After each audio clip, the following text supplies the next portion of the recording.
실수요가 움직인다. 7월 서울에서 생애 처음 집을 산 사람이 7,552명입니다. 4년 8개월 만에 최대이고 이 중 30대가 57%입니다. 지금 이 숫자가 중요한 이유는 간단합니다. 공급 대책이 계속 나오고 대출 규제도 강해졌는데 집을 사려는 실수요는 사라지지 않았고 대신 갈 수 있는 지역으로 이동하고 있기 때문입니다. 쉽게 말하면 서울 부동산 시장은 지금 멈춘 게 아니라 길을 바꾸고 있습니다. 최신 리포트의 핵심은 정부 공급 정책이 두 갈래로 움직인다는 점입니다.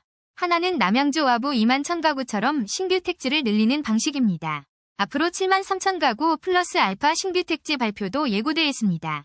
다른 하나는 기존 민간 물량을 회수하는 방식입니다. 수도권 규제 지역에서 나오는 무순위 청약 물량을 LH가 우선 매입해서 공공임대로 돌리는 방안입니다. 무순위 청약은 쉽게 말해 청약 이후 계약이 안 된 물량을 다시 공급하는 제도입니다. 분양가와 시세 차이가 크면 당첨만 돼도 큰 차익을 기대할 수 있어서 로또 청약이라고 불리기도 합니다. 정부는 이 로또성 차익을 줄이려는 겁니다. 그런데 여기서 봐야 할 건 공급 숫자보다 실행 가능성입니다. 남양주 와부는 2만 1,000가구라는 숫자만 보면 공급 효과가 커 보입니다. 하지만 교통망 지연과 보상 갈등이 이미 표면화됐습니다. 특히 왕숙, 양정 입주와 겹칠 수 있는데 9호선 연장 일정은 2031년으로 밀려 있습니다. 선입주 후 교통, 즉 사람은 먼저 들어가는데 교통은 나중에 오는 상황이 생기면 개발 기대감은 가격 부담과 주민 반발로 바뀔 수 있습니다.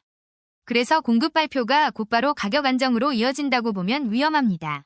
이전 인사이트에서도 공급 확대와 현장 반발의 충돌이 핵심이었습니다. 다만 이전에는 용산공원 같은 상징적 부지의 정치적 충돌이 중심이었다면 최신 리포트에서는 남양주 와부처럼 실제 신규 택지와 교통 일정, 보상 갈등이 더 구체적인 리스크로 올라왔습니다. 수요 쪽은 더 선명합니다. 7월 서울 생애 첫집 매수자 7,552명. 그중 30대 57%라는 숫자는 실수요가 살아있다는 증거입니다. 다만 이 수요는 강남 핵심지로 바로 들어가기 어렵습니다. 그래서 은평, 노원, 강서처럼 상대적으로 가격 부담이 낮고 대출이 가능한 외곽 지역으로 몰립니다. 이전 리포트에서 말했던 중저가, 역세권, 대단지 선호가 최신 리포트에서는 생애 최초 매수 흐름으로 확인되는 셈입니다. 투자자 입장에서는 서울 외곽의 대출 가능 가격대 아파트를 계속 봐야 합니다. 이 구간은 단기 급등을 노리는 시장이라기보다 실거주 수요가 하방을 받쳐줄 수 있는 시장입니다. 청약 시장은 다르게 봐야 합니다. LH가 무순위 물량을 우선 매입하면 로또성 차익은 줄어듭니다. 하지만 연간 대상 물량이 약 1,600가구 수준이라 전체 공급을 확 늘리는 효과는 제한적입니다. 오히려 청약 가점이 낮은 무주택자에게는 드물게 열리던 자가 마련 통로가 좁아질 수 있습니다. 그래서 제도 개편 전 나오는 무순위나 재공급 물량에는 관심이 더 몰릴 가능성이 큽니다. 송파 시그니처 롯데캐슬처럼 분양가와 시세 차이가 큰 물건은 경쟁이 극단적으로 높아질 수 있습니다. 이때는 당첨되면 좋겠다는 기대보다 계약금, 중도금, 잔금, 대출 가능성, 거주 의무 조건을 먼저 봐야 합니다. B아파트도 중요한 축입니다. 서울 연립주택 매매 가격은 올해 1월부터 7월까지 1.96% 올랐습니다. 지난해 같은 기간 상승률의 2.4배입니다.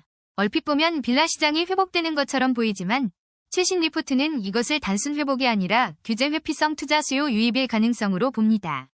규제 회피성이란 아파트 규제와 대출 부담을 피해서 상대적으로 진입 장벽이 낮은 상품으로 돈이 이동한다는 뜻입니다. 특히 전세가율이 낮아지는 가운데 매매 가격이 더 빠르게 오른다면 실제 거주 가치보다 가격 상승 기대가 커졌다는 신호일 수 있습니다. 강남권이나 정비사업 기대 지역의 빌라는 상대적으로 강할 수 있습니다. 하지만 빌라는 아파트보다 황금성, 즉 팔고 싶을 때 팔 수 있는 능력이 약할 수 있고 임차 리스크도 큽니다. 전세 사기 이미지가 완전히 해소되지 않은 상황에서 취약층 주거비 부담이 커질 수 있다는 점도 리스크입니다. 서울 20대와 30대 상당수가 빌라와 오피스텔 같은 일반 주택에 거주하기 때문에 매매와 전세가 같이 오르면 주거비 압박이 커질 수 있습니다. 공공분양에서는 10월 공개 예정인 지분적립형 단지가 변수입니다. 지분적립형은 집값 전체를 처음부터 다 부담하지 않고 일정 지분을 먼저 사고 나머지를 나중에 늘려가는 방식으로 이해하면 됩니다. 초기 부담을 낮출 수 있어서 청년층뿐 아니라 중장년층 수요도 흡수할 수 있습니다.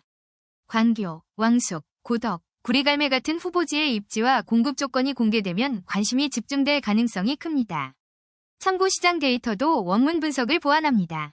마포구 아파트는 제곱미터당 1,965만원으로 5.04% 상승했고 강서구 아파트는 1,412만원으로 0.70% 올랐습니다. 반면 용산구, 강동구, 송파구 등은 하락 데이터가 함께 나옵니다. 단기 가격 데이터는 거래 표본과 단지 구성에 따라 흔들릴 수 있지만 적어도 지금 시장이 한 방향으로만 움직이는 게 아니라 지역과 가격대별로 갈라지고 있다는 점은 확인할 수 있습니다.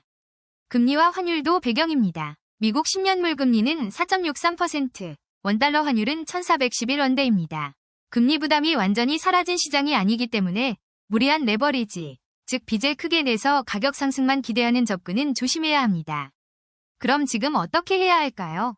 첫째, 서울 외곽 중저가 아파트는 실수요가 붙는 입지인지 확인해야 합니다. 역세권, 대단지, 학군, 생활 인프라가 있는지 봐야 합니다.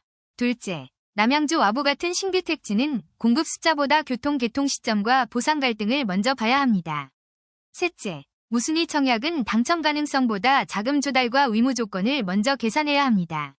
넷째, 빌라는 정비사업 기대만 보고 들어가지 말고 황금성, 임차인 구조, 전세 리스크를 함께 점검해야 합니다.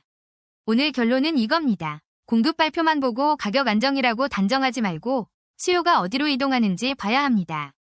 지금 시장의 핵심은 서울 외곽 실수요권, 무순위 청약 제도 변화, 그리고 빌라로 번지는 규제 회피 수요입니다. 이 영상은 투자 정보 제공 목적이며 투자 판단의 최종 결정은 반드시 본인이 해야 합니다. 도움이 되셨다면 구독과 좋아요로 함께 해주세요.